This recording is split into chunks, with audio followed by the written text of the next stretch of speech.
शुरू करेंगे प्रीपोजिशन जो पढ़े हैं ना उसके बाद से। देखिए प्रीपोजिशन फिर से एक बार हम लोग चलते हैं थोड़ा सा परिभाषा में कि जो शब्द नाउन और प्रोनाउन के पहले आता है ना उसे हम प्रीपोजिशन कहते हैं। देखिए प्रीपोजिशन का स्थान कभी नहीं बदलेगा, याद रखिएगा, ये नाउन और प्रोनाउन के पहले ही जगह पर होगा, इसलिए आपको घबराने की जरूरत नहीं है। अगर हम इसको कहीं भी रखिएगा ना तो ये प्रीपोजिशन क्या होगा कि नाउन और प्रोनाउन के पहले आएंगे। चलिए आज अब हम लोग देखते हैं क्या क्या देखें हम लोग, इन देख लिए, एट देख लिया और ऑन देख लिए ना। अब इसके बाद आज हम लोग देखेंगे इससे आगे कि इसका प्रयोग हम क्या क्या कहाँ कहाँ करेंगे। चलिए उसके बाद हम लोग देखेंगे इनटू, इसका भी अर्थ होता है में और पर। अब याद रखिएगा कि जो इनटू है ना इसका हम प्रयोग कहाँ पर करेंगे। सबसे पहले आप समझ लीजिएगा कि ये कहता है कि जब आप कोई कार्य कर रहे हैं ना तो कुछ कार्य क्या हो, किसी मतलब आपका घेरा हुआ जगह पर हो या फिर कुछ भाग क्या होंगे बाहर हो, तो दो जगह, अगर आप नदी में तैर रहे हैं, नदी में जंप कर रहे हैं, तो नदी के पानी में आधे भाग रहेंगे और आधे ऊपर में, तो समझ लेना कि हम स्विम कर रहे हैं। तो क्या कर सकते हैं इसमें, इनटू, कि मैं क्या कर रहा हूँ, नदी पर तैर रहा हूँ। तो समझ लीजिए कि I am swimming into river, समझ लीजिएगा ऐसे। या फिर आप कहीं पे कमरा में घुस रहे हैं, जा रहे हैं, तो ऐसी जगह पर आप बाहर से अंदर क्यों जा रहे हैं, आप रुके नहीं हैं वहां पे, जा ही रहे हैं, तो ऐसे जगह पर किसका प्रयोग होगा, इनटू का प्रयोग होगा। चलिए उसके बाद हम लोग देखेंगे टू का प्रयोग। टू का प्रयोग का मतलब अर्थ होता है कि देखिए आप जहाँ भी कहीं लक्ष्य होगा, मान लीजिए कोई बच्चा स्कूल जा रहा है तो वहाँ पे गो टू स्कूल हो जाएगा, तो ऐसे जगह पर किसका प्रयोग करेंगे हम लोग, टू का। कहीं एक स्थान से दूसरे स्थान जाने की जगह पर किसका प्रयोग करेंगे, टू का।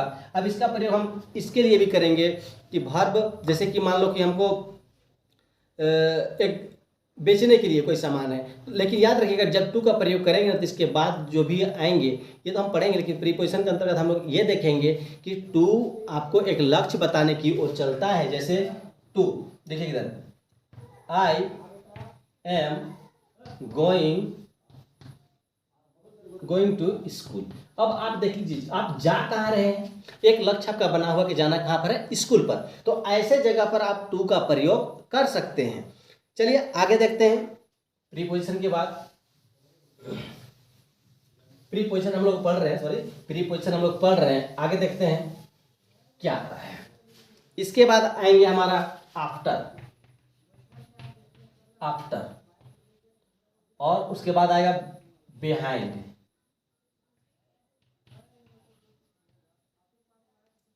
देखिए आफ्टर के बाद और इसका भी होता है के बाद, लेकिन आप यहां पर विस्तार से समझिए। देखिए आफ्टर के मतलब हुआ कि चोर आगे आगे जा रहा है, उसके पीछे पीछे पुलिस, तो आप समझ लीजिएगा, या फिर कोई बच्चा को कोई माँ दौड़ा रही है तो समझ लीजिए बच्चा आगे आगे और माँ पीछे पीछे, तो बच्चे के बाद क्या आएंगे, माँ। यदि कोई लड़का आगे चला गया तो लड़की उसके पीछे, तो ऐसे परिस्थिति में आपका आफ्टर का प्रयोग करेंगे।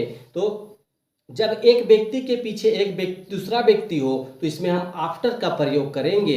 लेकिन बिहाइंड जो है ना, बिहाइंड मेरे पीछे क्या है, ब्लैक बोर्ड है, ये ऑटोमेटिक वो आगे पीछे होगा नहीं, वो तो नहीं दूर तर है, वो अस्थाई रहेगा। तो ऐसे परिस्थिति में हम बिहाइंड का प्रयोग करेंगे, लेकिन आफ्टर का प्रयोग आगे बढ़ने के क्रम में हम आफ्टर का प्रयोग करेंगे।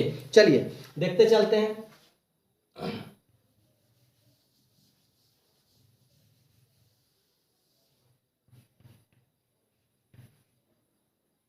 The police is running क्या होगा, आफ्टर thief, चोर के पीछे पुलिस दौड़ रहा है। अब आप दूसरे इसका देखिए, बिहाइंड का देखिए, बिहाइंड का मतलब हुआ द काउ सिट, है ना, सिट बिहाइंड होम, घर के पीछे कौन बैठी है, गाय। तो ऐसे परिस्थिति में बिहाइंड का प्रयोग करेंगे। चलिए अब तो ये हो गया। इसके बाद हम लोग देखेंगे बिटवीन और अमाउंग, है ना,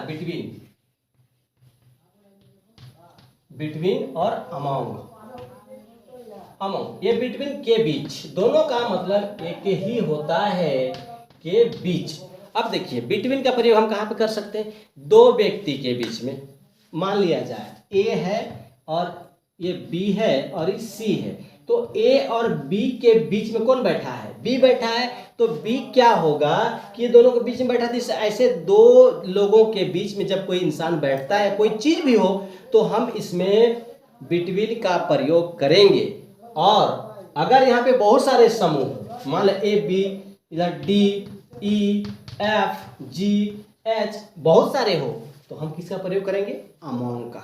बेहतर तरीके से आप समझ लीजिए, फिर पढ़ते चलिएगा। केवल आपको फिट करना है कि नाउन और प्रोनाउन के पहले।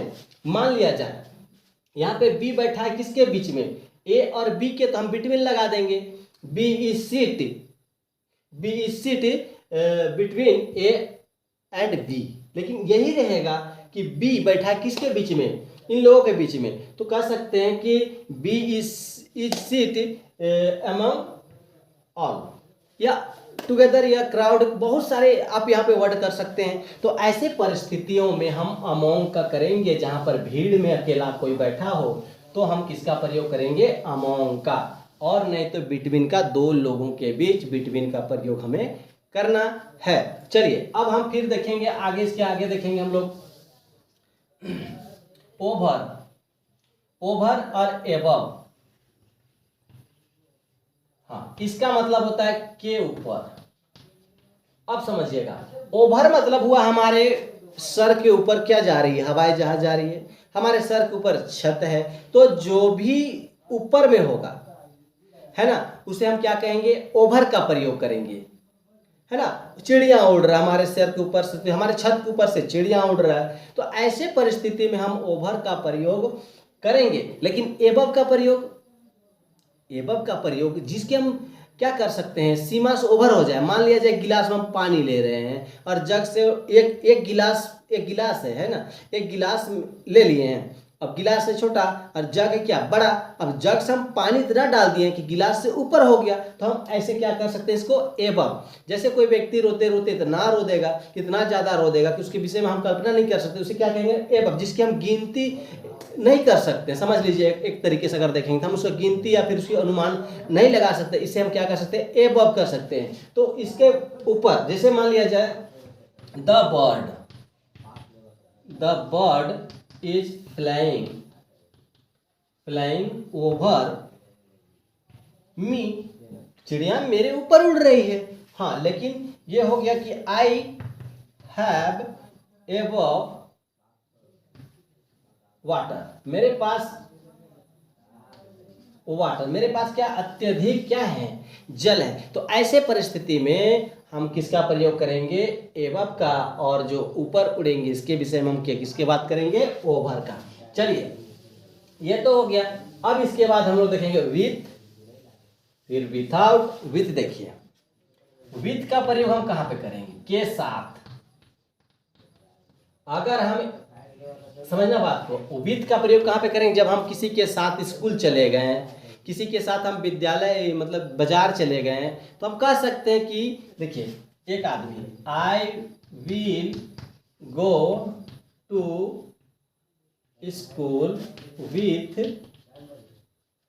फादर, मैं पिता के साथ कहाँ जाऊंगा? स्कूल। तो एक व्यक्ति या फिर दो व्यक्ति, चार व्यक्ति के लिए आप विथ का प्रयोग कर सकते हैं। बहुत सिंपल सी बात है, के साथ। लेकिन यही रहेगा, बहुत सारे लोगों के साथ जाइएगा तो भीड़ के साथ आपको देखते हैं। इसके भी ये हो गया विथ का।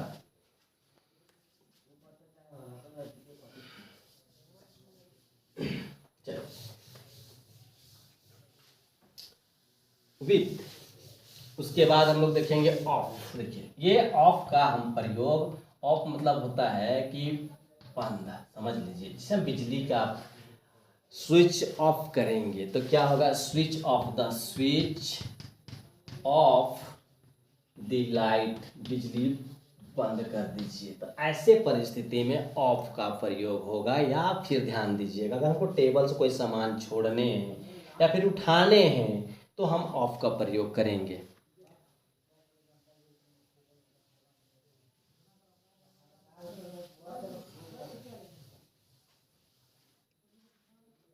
बेसाइड देखिए, बेसाइड का मतलब हुआ बगल में, बगल में, नजदीक में, नजदीक समझ लीजिएगा। तो बगल में, मान लिया जी कि मेरे बगल में कुर्सी है, तो क्या कर सकते हैं, हाँ बेसाइड का प्रयोग करेंगे। हमारे नजदीक में जो चीज होंगे, जैसे मान लिया कि पेड़ के सड़क के किनारे क्या है, पेड़ है, दुकान के किनारे आपका सड़क है, तो ऐसे, चाहे सड़क के किनारे दुकान है, तो ऐसे जगह पर आप कर सकते हैं। या फिर आपके घर में पड़ोसी, सबसे बेहतर समझ लिया, आपके घर के, हमारे घर के बगल में कोई आदमी रहता है, कोई घर है, तो हमारा क्या कहलाएगा, बेसाइड, हमारे बगल में है। ठीक है, the shop is beside my home. समझ लीजिएगा, क्या है, दुकान हमारे घर के बगल में है, तो इसका हम किसका प्रयोग करें, बेसाइड का। अब यही अहेड रहेगा तो आगे, बैक रहेगा तो पीछे, समझ लीजिएगा, ये बड़ा चीज नहीं है। बेसाइड इसमें तो केवल वर्ड मीनिंग के आधार पर हम लोग देख सकते हैं। चलिए अब बात करते हैं अंडर। अंडर मतलब हो गया आपका नीचे, हाँ नीचे, हम लोग किसके नीचे हैं, हम लोग छत के नीचे, तो आप इसका प्रयोग कर सकते हैं। या फिर कभी आप देखे होंगे कोई गाय, the cow sit under the tree. गाय कहाँ बैठी है, पेड़ के नीचे बैठी है। समझ जाइए कि ये क्या है कि गाय कहाँ बैठी है, पेड़ के नीचे। तो इसका हम किसका प्रयोग करेंगे, अंडर का प्रयोग करेंगे। ये हो गया गाय के बैठने का, जो पेड़ के नीचे, अंडर का प्रयोग। अगर अप का, तो ऊपर आपको जाना है, डाउन मतलब नीचे, नीचे की गति करने के अवसर पर देखेंगे। तो आप ऐसे करके हर, केवल आपको प्रीपोजिशन के मीनिंग समझ लीजिएगा। विथ आउट देखिए, विथ आउट का भी देख लीजिए, के बिना, विथ आउट इसका मतलब होता है के बिना, के बिना, है ना, के बिना। मान लिया जाए कि आई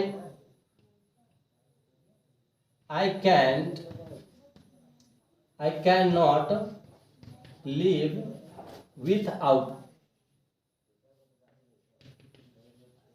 विथआउट यू, मैं तुम्हारे बिना नहीं रह सकता हूं। नहीं रह सकता, ये कौन बोल सकता, आप समझ सकते हैं। चलिए, होता है ऐसे, वो कुछ दिन का रहता है।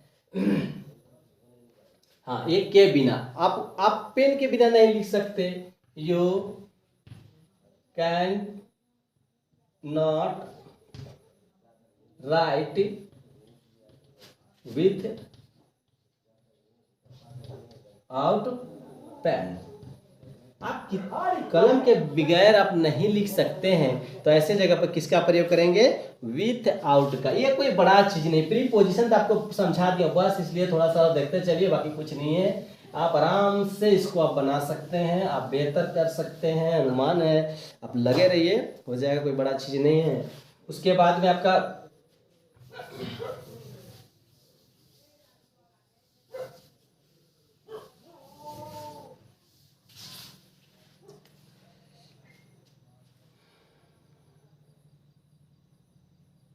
बाई का देख लीजिए, बाई,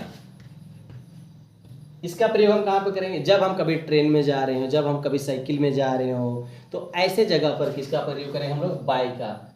देखिए कि आई कम दिल्ली बाय साइकिल, है ना, तो ऐसे जगह पर हम किसका प्रयोग करेंगे, बाई का। अब एक फोर देख लीजिए, फोर, ये हो गया। तो आप समझ लिए, फिर सिंस है, ये निश्चित समय के लिए प्रयोग करना है, निश्चित समय। फॉर 2 घंटे के लिए, या कोई सामान के लिए, फॉर मतलब के लिए, सिंस मतलब एक निश्चित समय, 2 घंटे के लिए इसका प्रयोग कर सकते हैं। मैं 2 घंटे से पढ़ रहा हूं, क्या होगा, I have been reading 2 hour. ऐसे जगह पर। लेकिन सिंस का प्रयोग आप निश्चित समय के लिए कर सकते हैं, जैसे मैं सुबह से पढ़ रहा हूँ, मैं 1999 से पढ़ रहा हूँ, मैं सोमवार से पढ़ रहा हूँ, तो ऐसे जगह पर सिंस का आप प्रयोग कर सकते हैं एक निश्चित समय के लिए। या फिर 2 घंटे यानी 2 घंटे से ऊपर, 3 घंटे से ऊपर अगर आप प्रयोग कर रहे हैं तो सिंस का प्रयोग होगा, क्योंकि एक निश्चित समय हो जाएगा, एक निश्चित अवधि हो जाएगा, इसके कारण इसका प्रयोग आप कर सकते हैं।